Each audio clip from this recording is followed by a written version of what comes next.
मुझे कल तक तुम्हारा जवाब चाहिए, कहकर राजवीर घर से बाहर जा चुका था। रागिनी में कुछ कहने सुनने की शक्ति नहीं रह गई थी। वो एकटक राजवीर को जाते तब तक देखती रही जब तक उसकी गाड़ी आंखों से ओझल नहीं हो गई।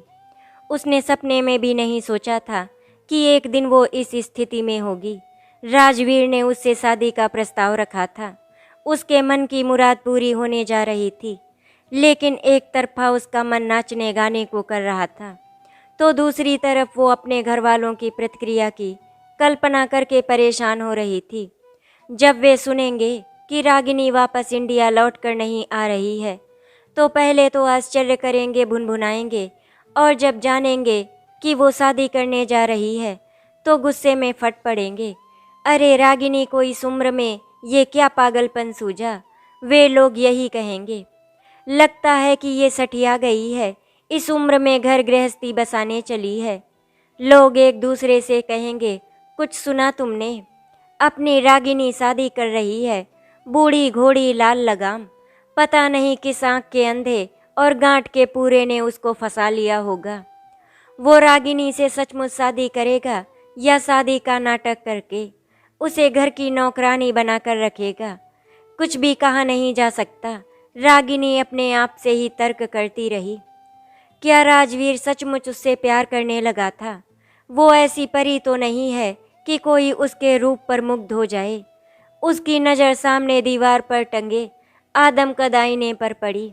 उसका चेहरा अभी भी आकर्षक था, पर उसके चेहरे पर समय ने अपनी छाप छोड़ दी थी। आंखें बड़ी बड़ी थी पर बुझी हुई, मन में एक उदास भाव निहित था। उसका शरीर छरहरा और सुडौल था, पर उसकी जवानी ढलान पर थी। वो हमेशा बस इसी कोशिश में रहती थी कि वो किसी की आंखों में ना गड़े, इसीलिए वो हमेशा फीके रंग के कपड़े पहनती थी, गहने भी नाम मात्र को पहनती थी। वो इतने सालों से एक अनाम जिंदगी जीती आई थी। उसकी कोई शख्सियत नहीं थी, और तो और कोई अहमियत भी नहीं थी। वो अभी भी समझ नहीं पा रही थी कि राजवीर ने उसमें ऐसा क्या देखा कि वो उसकी ओर आकर्षित हो गया। अगर वो चाहता तो उसे एक से बढ़कर एक सुंदर लड़की मिल सकती थी। फिर से उसने वो लम्हा याद किया जब राजवीर ने उसके सामने शादी का प्रस्ताव रखा था। वो उस पल को बार बार जीना चाहती थी। रागिनी, मैं तुमसे शादी करना चाहता हूँ। क्या तुम हमेशा हमेशा के लिए मेरे पास रहना चाहोगी? क्या तुम मेरी बनोगी? राजवीर की इस बात पर उसने कहा था, ये क्या कह रहे हैं आप, ऐसा कैसे हो सकता है? रागिनी स्तब्ध रह गई थी। आप मुझसे शादी करना चाहते हैं? हाँ रागिनी, मैं तुमसे शादी करना चाहता हूँ फिर से। लेकिन आपको लड़कियों की क्या कमी है? एक इशारा करेंगे तो उनकी लाइन लग जाएगी। हाँ, लेकिन तुमने ये कहावत तो सुनी है ना कि दूध का जला छाछ भी फूंक फूंक कर पीता है। एक बार यहाँ पर शादी करके मैं धोखा खा गया हूँ। अब दोबारा यहाँ की लड़की से शादी करने की हिम्मत नहीं रही मेरे अंदर। फिर उसने उसे अपनी पहली शादी के बारे में विस्तार से बताया था। वेरोनिका उसी अस्पताल में नर्स थी जिस अस्पताल को मैंने यहाँ आकर ज्वाइन किया था। मैं इस शहर में बिल्कुल अकेला था, ना कोई संगी ना साथ। वेरोनिका ने दोस्ती का आगे हाथ बढ़ाया तो मुझे बहुत ही अच्छा लगा। मैं उसके यहाँ आने जाने लगा और धीरे धीरे उसके करीब आता चला गया। एक दिन हमने शादी करने का निश्चय कर लिया। पहले 4 वर्ष बहुत अच्छे से गुजरे, पर धीरे धीरे वेरोनिका में बदलाव आने लगा। वो बहुत ही ज़्यादा आलसी हो गई। दिन भर सोफे पर पड़ी पड़ी टीवी देखती रहती थी। नतीजा ये निकला कि वो मोटी होती चली गई। अब तो उसे खाना बनाने में भी आलस आने लगा। जब मैं थका मांदा घर लौटता तो वो मुझे फास्ट फूड की दुकान से लाया एक पैकेट पकड़ा देती। घर की साफ सफाई करने से भी वो कतराती थी, यहाँ तक कि वो हमारी नन्ही बच्ची की ओर भी ध्यान नहीं देती थी।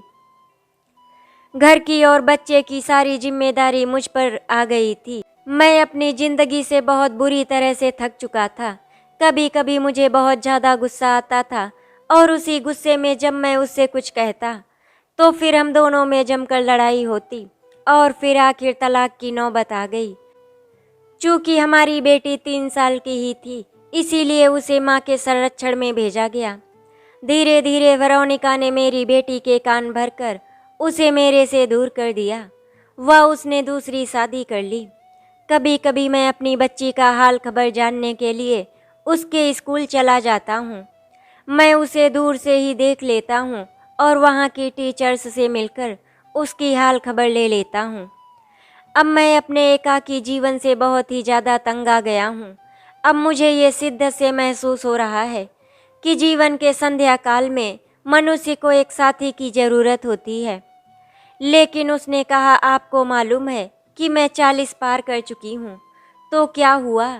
चाहत में उम्र नहीं देखी जाती। इस देश में तुम्हारी उम्र की औरतें अभी भी बन ठन कर और चुस्त दुरुस्त रहती हैं और अपनी भरपूर जिंदगी जीती हैं।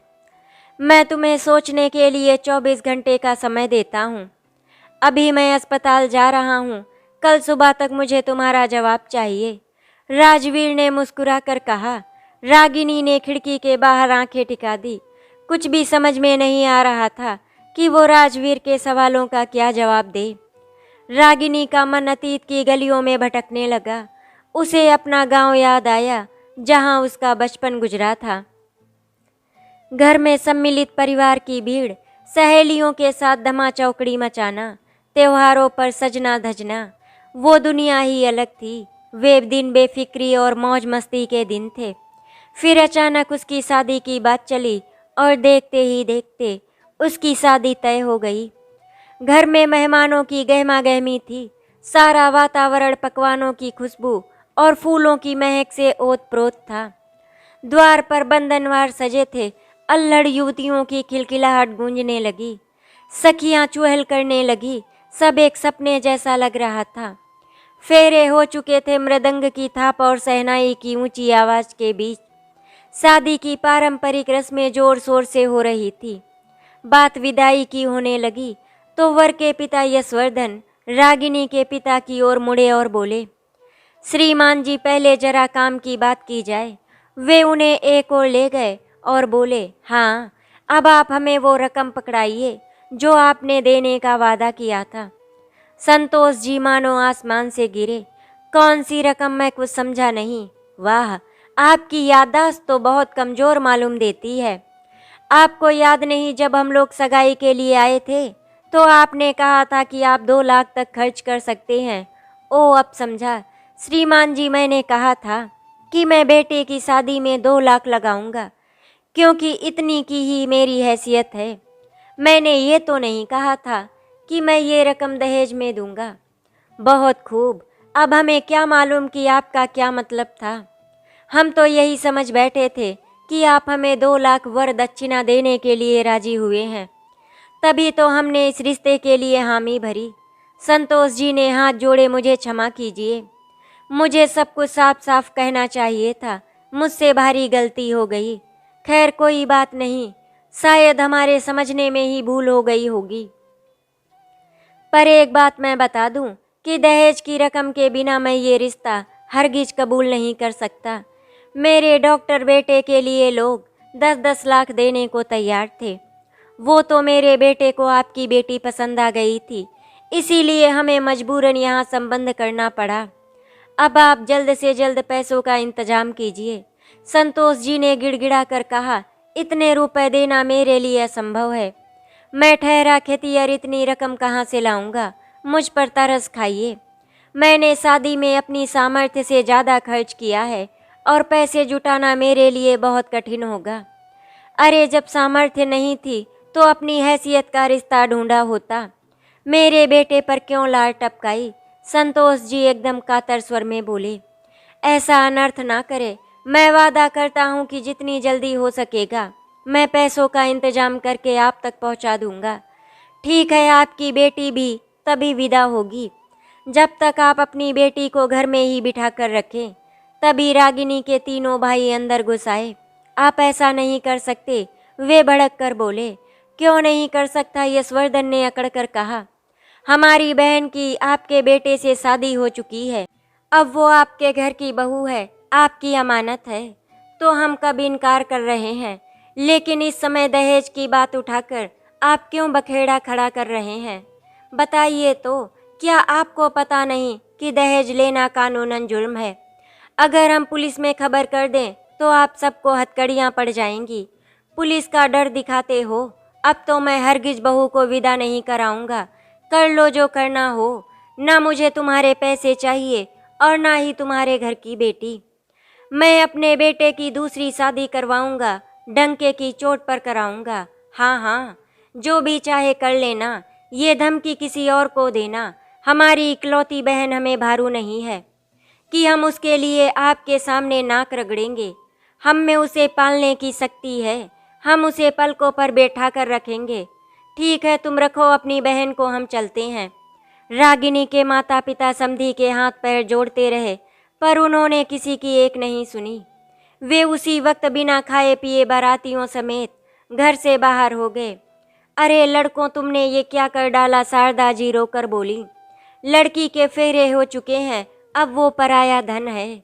अपने पति की अमानत है, उसे कैसे घर में बैठाए रखोगे? फिक्र ना करो अम्मा, उस धन लोलुप के घर जाकर हमारी बहन दुखी भोगती। वे उसे दहेज के लिए सताते रुलाते। अच्छा हुआ कि समय रहते हमें उन लोगों की असलियत मालूम हो गई। लेकिन अब तुम्हारी बहन का क्या होगा? वो ना तो इधर की रही ना उधर की। विवाहित होकर भी उसकी गिनती विवाहित स्त्रियों में नहीं होगी। बेटा शादी के बाद लड़की अपनी ससुराल में ही शोभा देती है। चाहे जैसे भी हो, समधी जी की मांगे पूरी करने की कोशिश करो और रागिनी को ससुराल विदा करो। अम्मा, तुम बेकार में डर रही हो। हम समधी जी की मांगे पूरी करते रहे तो इस सिलसिले का कभी अंत नहीं होगा। एक बार उनके आगे झुक गए तो वे हमें लगातार दूहते रहेंगे। हमें पक्का यकीन है कि देर सवेर वे अपनी गलती मान लेंगे और रागिनी को विदा करा के ले जाएंगे। पर वे अपने बेटे की दूसरी शादी की धमकी देकर गए हैं। अरे अम्मा, अगर लड़के वाले अपने बेटे का पुनर्विवाह करेंगे तो हम भी अपनी रागिनी का दूसरा विवाह रचाएंगे। ये कहना आसान था, पर कर दिखाना बहुत ही मुश्किल। दिन पर दिन गुजरते गए और रागिनी के लिए कोई अच्छा वर नहीं मिला। कोई लड़का नज़र में पड़ता तो वही लेन देन की बात आड़े आती। किसी दुहाजू का रिश्ता आता तो वो उनको जचता नहीं। जब रागिनी की उम्र 30 के करीब पहुंची तो फिर रिश्ते आने बंद हो गए। उसकी माँ उसकी चिंता में घुलती रही। वे बार बार अपने पति से गिड़गिड़ाती, अजी कुछ भी करो, मेरे गहने बेच दो, ये मकान या ज़मीन गिरवी रख दो, पर लड़की का कुछ ठिकाना करो। जवान बेटी को कितने दिन घर में बैठा कर रखोगे? मुझसे उसकी ऐसी हालत देखी नहीं जाती। एक बार संतोष जी लड़कों से चोरी छिपे समधी जी के घर भी गए, पर अपना सामू लेकर वापस आ गए। यशवर्धन ने बताया कि उनका बेटा पढ़ाई करने के लिए अमेरिका जा चुका है और उसके शीघ्र लौटने की कोई उम्मीद नहीं है। उन्होंने दो टूक शब्दों में कह दिया कि अच्छा होगा, आप लोग अपनी बेटी के लिए कोई और वर देख लें। अब रही सही आशा भी टूट चुकी थी। संतोष जी गुमसुम रहने लगे। एक दिन उन्हें दिल का दौरा पड़ा और वे नहीं रहे। उनके तीनों बेटे शहर में नौकरी करते थे। उन्होंने कहा, अम्मा, तुम्हारा और रागिनी का अब यहाँ गांव में अकेले रहना मुनासिब नहीं। बेहतर होगा कि तुम दोनों हमारे साथ चलकर रहो। बड़े बेटे सुधीर को मुंबई में रेलवे विभाग में नौकरी मिली थी। रहने को मकान था। माँ बेटी अपना सामान समेटकर उनके साथ चल दी। माँ ने जाते ही बेटे के घर का चूल्हा चौका संभाल लिया और रागिनी के जिम्मे आए अन्य छिटपुट काम उसने अपने नन्हे भतीजे भतीजी की देखरेख का काम संभाल लिया। कुछ दिन बाद उसके मंझले भाई का फ़ोन आया, माँ, तुम्हारी बहू के बच्चा होने वाला है। तुम तो जानती हो कि उसकी माँ नहीं है, उसे तुम्हें ही संभालना होगा। अब तुम्हारे ही भरोसे है। हाँ हाँ, क्यों नहीं, माँ ने उत्साह से कहा और वे तुरंत जाने को तैयार हो गईं। रागिनी को भी उनके साथ जाना पड़ा। अब उनकी जिंदगी का यही क्रम हो गया। बारी बारी से तीनों भाई माँ बेटी को अपने यहाँ बुलाते। उसके मेहनती और निरीह स्वभाव से सब प्रसन्न थे। उसकी अपनी मांगे अत्यंत सीमित थी। उसे किसी से कोई अपेक्षा नहीं थी, उसकी कोई आकांक्षा नहीं थी। उसके जीवन का ध्येय ही यही था, दूसरों के काम आना। वो हमेशा सबकी मदद करने को तत्पर रहती थी। उसके भाइयों की देखा देखी उसके अन्य सगे संबंधी भी उसे गरज पड़ने पर बुला लेते। हर कोई उससे कसकर काम लेता और अपना उल्लू सीधा करने के बाद उसे टरका देता। रागिनी के दिन किसी तरह बीत रहे थे। कभी कभी वो अपने एकाकी जीवन की एक रास्ता से ऊब जाती। जब वो अपनी हमउम्र स्त्रियों को अपनी घर गृहस्थी में रमी देखती, उन्हें अपने परिवार में मगन देखती, तो उसके कलेजे में एक हुक सी उठती। लोगों की भीड़ में वो अकेली थी। जब तब उसका मन अनायासी भर आता और जी करता कि वो फूट फूट कर रोए, पर उसके आंसू पोंछने वाला भी तो कोई नहीं था। उसके ससुर की धन लोलुपता और उसके भाइयों की हठ धर्मिता ने उसकी जिंदगी पर कुठाराघात किया था। अब वो एक बिना साहिल की नाव में मानिंद डूब और उतरा रही थी।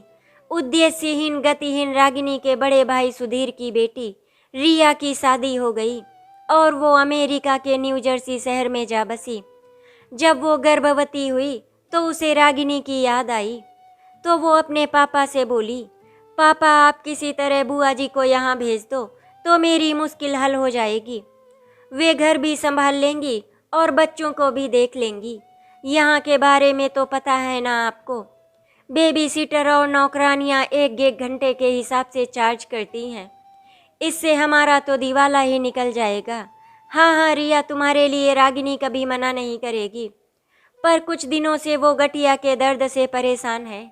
अगर तुम लोग उसके लिए मेडिकल इंश्योरेंस करा लो तो अच्छा रहेगा। सुना है कि उस देश में बीमार पड़ने पर अस्पताल और डॉक्टरों के इलाज में बहुत बड़ा खर्च होता है। हाँ हाँ क्यों नहीं पापा, ये कौन सी बड़ी बात है। बुआ का बीमा करा लिया जाएगा, बस आप उन्हें जल्द से जल्द रवाना कर दे। रागिनी अमेरिका के लिए रवाना हो गई। उसकी भतीजी उसे एयरपोर्ट पर लेने आई थी। बेटी तेरे देश में तो बड़ी ठंड है, रागिनी ने ठिठुरते हुए कहा। मेरी तो कपकपी छूट रही है। रिया हंस पड़ी। अरे बुआ जी, अपना घर वातानुकूलित है। बाहर निकलो तो कार में हीटर लगा हुआ है।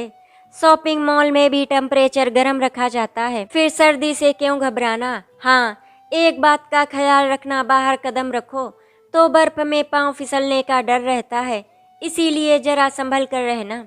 फिर उसने रागिनी के गले लगकर कहा, बुआ जी तुम आ गई तो मेरी सब चिंता दूर हो गई। अब तुम मुझे वे सभी चीज़ें बनाकर खिलाना जिन्हें खाने के लिए मेरा मन ललचाता है। घर पहुंचकर रिया ने कहा, बुआ आपका बिस्तर बेबी के रूम में लगा दिया है। जब बेबी पैदा होगा तो शायद रात में एक आध बार बच्चे को दूध की बोतल देने के लिए उठना पड़ेगा। और हाँ, सुबह रष्टि को जरा बाहर ले जाना होगा, क्योंकि आपको तो पता है मेरी नींद आसानी से नहीं खुलती। ये रष्टि कौन है? अरे रष्टि हमारा छोटा सा कुत्ता है। कल ही दिलीप उसे लेकर आए हैं। हमने सोचा है कि बच्चे को उसका साथ अच्छा लगेगा, पर बेटी इतने नन्हे बच्चे के साथ कुत्ता पालना अक्लमंदी है क्या?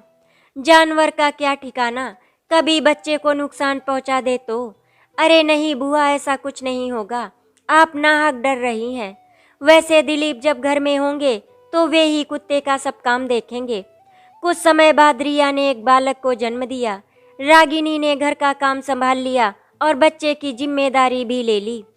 वो दिन भर बहुत सारे काम करती और रात को निढाल होकर बिस्तर पर पड़ जाती।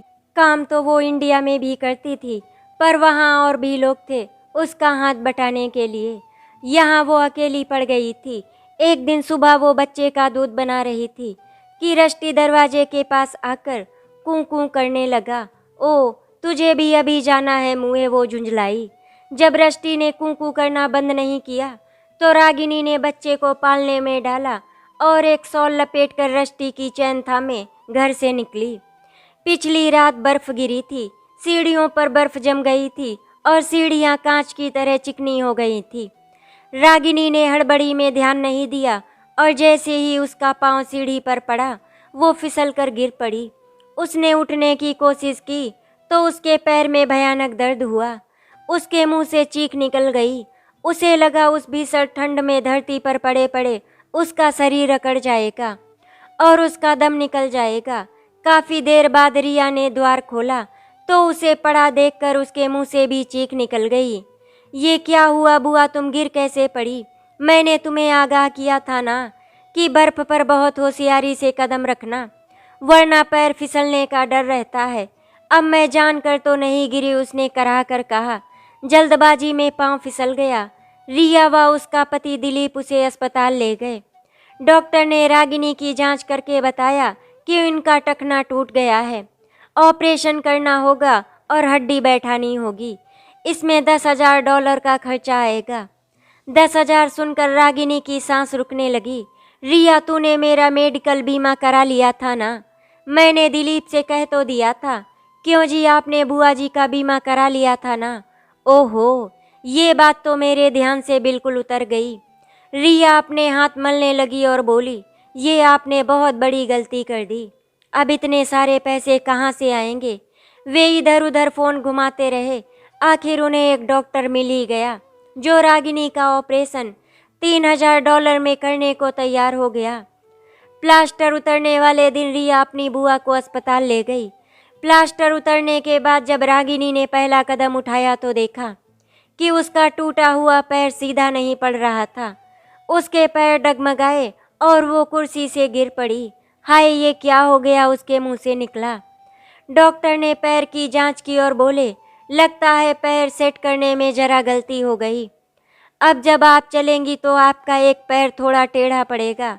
आपको छड़ी का सहारा लेना पड़ेगा और कोई चारा नहीं है। रागिनी की आंखों से झरझर आंसू बह निकले। हाय, वो अपाहिज हो गई। अब वो बैसाखियों के सहारे चलेगी।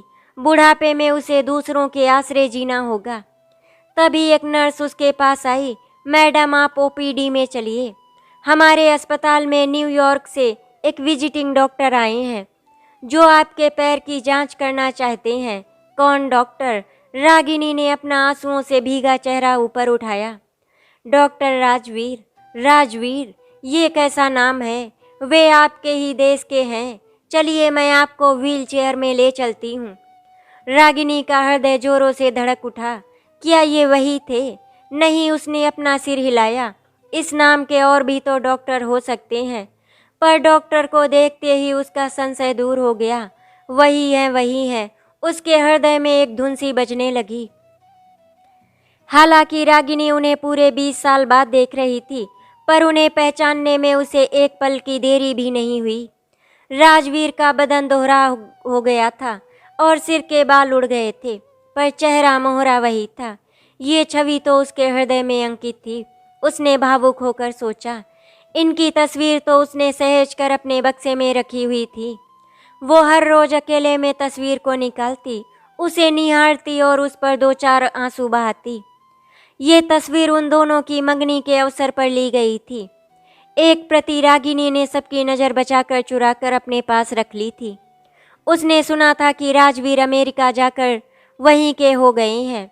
उसने एक उड़ती हुई खबर ये भी सुनी थी कि राजवीर ने एक गोरी मैम से शादी कर ली थी और इस बात से उसके माता पिता बहुत दुखी थे। डॉक्टर राजवीर कैबिन में आए। रागिनी ने उन पर एक भेदी नज़र डाली। क्या उन्होंने उसे पहचान लिया था? शायद नहीं। उन्होंने उसका पैर जांचा। आपका ऑपरेशन सही तरीके से नहीं किया गया है, इसीलिए आपकी चाल टेढ़ी हो गई है। दोबारा हड्डी तोड़कर फिर से जोड़नी पड़ेगी। ओह, इसमें तो भारी खर्च आएगा। रागिनी चिंतित हो उठी। डॉक्टर, हमारे पास इतने पैसे नहीं हैं, रिया बोल उठी। हम सोच रहे हैं कि इन्हें वापस इंडिया भेज दे, वहाँ पर इनका इलाज हो जाएगा। पैसे की आप चिंता ना करें, राजवीर ने कहा। मैं इनका इलाज अपने क्लिनिक में करा दूंगा। एक भारतीय होने के नाते हमें परदेश में एक दूसरे की मदद तो करनी ही चाहिए। ओ डॉक्टर साहब, आपने हमें उबार लिया, रिया बोली। मैं कल न्यूयॉर्क वापस जा रहा हूँ। आप कहें तो इन्हें साथ ले जाऊंगा। ऑपरेशन के बाद इन्हें थोड़ा आराम की ज़रूरत है, फिर ये इंडिया जा सकती हैं। ऑपरेशन होने के बाद राजवीर ने पूछा, अब आप क्या करना चाहेंगी? न्यू जर्सी अपनी भतीजी के पास रहेंगी या फिर? और कहाँ जाऊंगी? मेरा तो कोई और ठौर नहीं है, रागिनी ने कहा। मेरा एक सुझाव है, यदि अन्यथा ना समझे तो आप कुछ दिन मेरे यहाँ रह सकती हैं। आपके यहाँ? रागिनी चौंक पड़ी। लेकिन आपकी पत्नी, आपका परिवार? राजवीर हंस दिया। मैं अकेला हूँ, विश्वास कीजिए। मुझे आपके रहने से कोई दिक्कत नहीं होगी, बल्कि इसमें मेरा भी एक स्वार्थ है। मैं कभी कभी अपने देश का खाना खाने को तरस जाता हूँ। हो सके तो मेरे लिए एक आध डिश बना दिया करिए। और कॉफ़ी का तो मैं बहुत ही शौकीन हूँ, दिन में 5-6 प्याले पीता हूँ। आप बना दिया करेंगी ना? वो हंस पड़ी। वो उससे ढेरों सवाल करना चाहती थी। वो अकेला क्यों था? उसकी बीबी कहाँ थी? लेकिन वो अभी उसके लिए नितांत अजनबी थी, इसीलिए उसने चुप्पी साध ली। राजवीर के घर पर आकर उसे ऐसा लगा था कि वो अपने मुकाम पर पहुंच गई है। उसे एक फिल्मी गाना याद आया, जिंदगी के सफ़र में गुजर जाते हैं जो मुकाम, वो फिर नहीं आते। 2 माह में ही वो ठीक होकर चलने लगी। इतने दिन में राजवीर के घर का चप्पा चप्पा उसका हो गया। उसने बड़ी जतन से उसे ठीक कर दिया। वो डॉक्टर का एहसान सेवा से चुकाना चाहती थी। उधर राजवीर की बात ने उसे अंदर तक हिला दिया। लेकिन रागिनी ने सोचा, आज उसके जीवन में ये अनहोनी घटी थी। उसका गुजरा हुआ मुकाम फिर से लौट आया था। जिस आदमी की तस्वीर को देख देख कर उसने इतने साल गुजारे, वो आज उसके सामने खड़ा था और उसे अपनाना चाह रहा था। ये एक चमत्कार नहीं तो क्या था? उसने अपने लिए थोड़ी सी खुशी की कामना की थी। राजवीर ने उसकी झोली में दुनिया भर की खुशी उड़ेल दी थी। भला ऐसा क्यों होता है कि इस भरी दुनिया में केवल एक व्यक्ति हमारे लिए अहम बन जाता है? उसने सोचा, ऐसा क्यों लगता है कि हमारा जन्म जन्मांतर का साथ है? हम एक दूसरे के लिए ही बने हैं। एक चुंबकीय शक्ति हमें उसकी ओर खींच ले जाती है। हर पल उस मनुष्य की शक्ल देखने को जी करता है। उससे बातें करने के लिए मन लालायित रहता है। उसकी हर एक बात, हर एक आदत मन को भाती है। उसके बिना जीवन अधूरा लगता है, व्यर्थ लगता है। उसकी छुअन शरीर में एक सिहरन पैदा करती है। तन मन में एक मादक एहसास होता है और हमारा रोम रोम पुकार उठता है, यही है मेरे मन का मीत, मेरा जीवन साथी। इस मनुष्य की तस्वीर के सहारे उसने इतने साल गुजार दिए थे। आज वो उसके सामने प्रार्थी बनकर खड़ा था, उससे प्यार की याचना करते हुए। क्या वो इस मौके को गवा देगी? नहीं। उसने सहसा तय कर लिया कि वो राजवीर का प्रस्ताव स्वीकार कर लेगी। अगर उसने ये मौका हाथ से निकल जाने दिया तो वो जीवन भर पछताएगी। आज तक वो औरों के लिए जीती आई थी, अब वो अपने लिए जिएगी। और रही उसके परिवार की बात, तो चाहे उन्हें अच्छा लगे चाहे बुरा, उन्हें उसके निर्णय को स्वीकारना ही पड़ेगा। घड़ी का घंटा बज उठा तो उसकी तंद्रा भंग हुई। ओह, वो बीते दिनों की यादों में इतना खो गई थी कि उसे समय का ध्यान ही नहीं रहा। वो उठी और उसने एक एक करके घर का काम निपटाना शुरू किया। उसने कमरों की सफाई की। आज उसे इस घर में एक अपनापन महसूस हो रहा था। हर एक वस्तु पर प्यार आ रहा था। उसने राजवीर के कपड़े करीने से लगाए, बगीचे से फूल लाकर कमरों में सजाए। उसकी निगाहें घड़ी की ओर लगी रहीं। जैसे ही घड़ी में 10 बजे घर का मुख्य द्वार खुला और राजवीर ने प्रवेश किया। ओ, वो एक कुर्सी में पसर कर बोला, आज मैं बहुत थक गया हूँ। आज सुबह 3 ऑपरेशन करने पड़े। रागिनी के मन में राजवीर पर ढेर सारा प्यार उमड़ आया। उसने कॉफ़ी का प्याला आगे बढ़ाया। ओ थैंक्स। वो कॉफ़ी के घूंट भरता रहा और उसे एकटक देखता रहा। वो तनिक असहज हो गई। ऐसे क्या देख रहे हैं? तुम्हें देख रहा हूँ। आज तुम्हारे चेहरे पर एक नई आभा है, एक अजब सलोनापन है। ये काया पलट क्यों हुई? वो लजा गई। क्या आप नहीं जानते? शायद जानता हूँ, पर तुम्हारे मुंह से सुनना चाहता हूँ। उसके मुंह से बोल नहीं निकला। रागिनी, कल मैंने तुमसे कुछ पूछा था, उसका जवाब क्या है? बोलो, हाँ कि ना। रागिनी ने धीरे से हाँ कहा। राजवीर ने उठकर उसे अपनी बाहों में ले लिया। रागिनी, आज मैं बहुत खुश हूँ। मुझे मालूम था कि तुम मेरा प्रस्ताव नहीं ठुकराओगी, तभी मैंने तुम्हारे लिए ये अंगूठी पहले से ही खरीद कर रखी थी। उसने जेब से एक मखमली डिब्बी निकाली और उसमें से एक हीरे की अंगूठी निकालकर उसकी उंगली में पहना दी। मैं तुम्हें एक और चीज़ दिखाना चाहता था। वो क्या? राजवीर ने अपना हाथ आगे किया। रागिनी चिहुक उठी। उसे लगा वो रंगे हाथों पकड़ी गई। अरे, वो हकलाने लगी। ये तस्वीर तो मेरे बक्से में थी। ये आपको कहाँ से मिली? ये तस्वीर मैंने आपके बक्से से नहीं ली मैडम, ये तो मेरे मेज की दराज में पड़ी रहती है। रागिनी अवाक उसकी ओर देखने लगी। शर्म से उसकी कनपटियां लाल हो गईं। रागिनी की प्रतिक्रिया देखकर राजीव हंस पड़ा। अरे पगली, जिस तरह तुमने हमारी मंगनी के अवसर पर ली गई ये तस्वीर संभाल कर रखी थी, उसी तरह मैंने भी एक तस्वीर मौका पाकर उड़ा ली थी। इसे जब तक देखकर तुम्हारी याद ताज़ा कर लिया करता था। वो एकदम से झेप गई। ओ, तो आप जान गए थे कि मैं कौन हूँ, और नहीं तो क्या। तुमने क्या सोचा कि मुझे अनजान लोगों का मुफ्त में इलाज करने का शौक है? उस दिन अस्पताल में तुम्हें मैं पहली नज़र में ही पहचान गया था। तुम्हें भला कैसे भूल सकता था?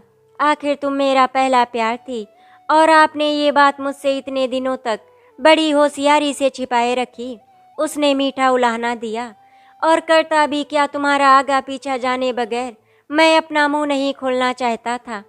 मैं तो ये भी नहीं जानता था कि तुम शादीशुदा हो या नहीं, तुम्हारे बाल बच्चे हैं या नहीं।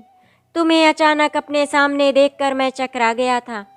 जब तुम्हें रोते हुए देखा तो कारण जानकर तुम्हारी मदद करने का फैसला कर लिया।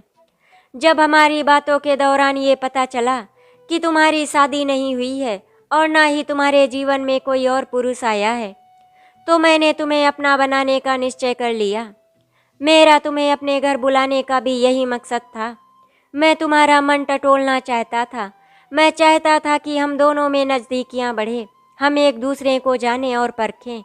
और जब मैंने जान लिया कि तुम्हारे मन में मेरे प्रति कोई कड़वाहट नहीं है, कोई मनमुटाव नहीं है, तो मेरी हिम्मत बढ़ी। मैंने तुमसे शादी करने की ठान ली। रागिनी की आंखों में आंसुओं की झड़ी लग गई। इतने बड़े संयोग की वो कल्पना भी नहीं कर सकती थी। राजवीर ने उसे बाहों में भींच लिया।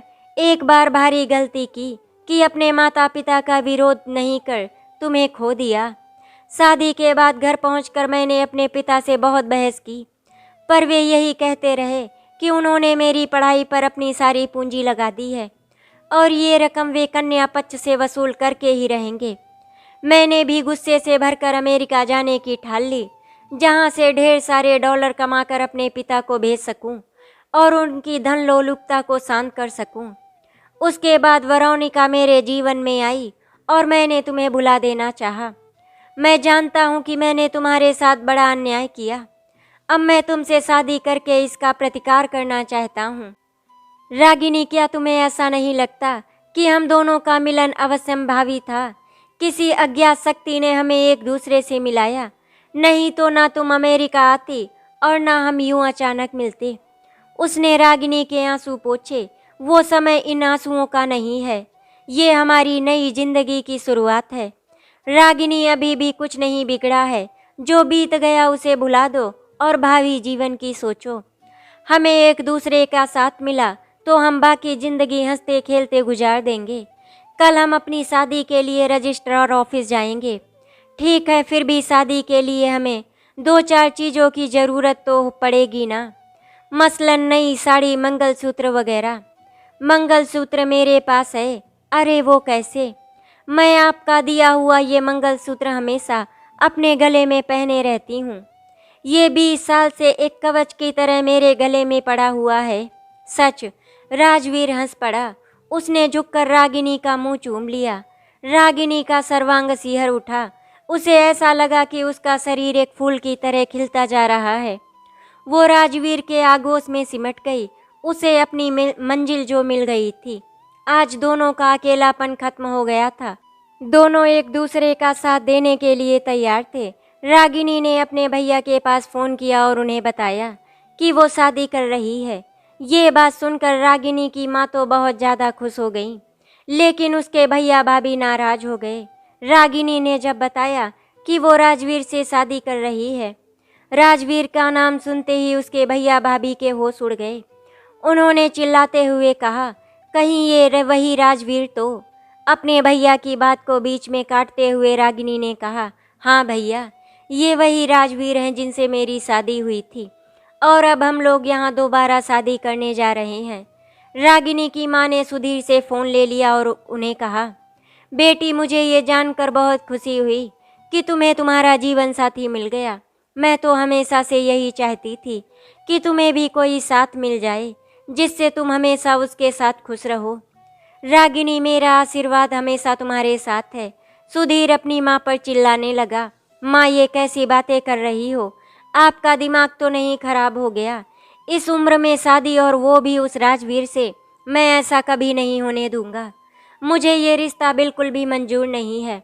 भैया, मैंने आप लोगों को बताने के लिए फ़ोन किया था कि कल हम लोग शादी कर रहे हैं, आपसे पूछने के लिए नहीं। राजवीर बहुत ही अच्छे इंसान हैं। मैं उनके साथ हमेशा खुश रहूंगी। आप मेरी बिल्कुल भी चिंता मत करो। सुधीर ने गुस्से में फ़ोन काट दिया। लेकिन जब रिया को ये बात पता चली कि उसकी बुआ शादी कर रही है, तो रिया इस बात से बहुत ही खुश थी। रागिनी और राजवीर दोनों ने शादी कर ली और दोनों अपनी शादीशुदा ज़िंदगी में बहुत ही खुश हैं। आशा करती हूँ आपको हमारी कहानी अच्छी लगी होगी। अगर आपको हमारी कहानी अच्छी लगी तो वीडियो को लाइक एंड शेयर करें, चैनल को सब्सक्राइब करें। वीडियो देखने के लिए आपका धन्यवाद।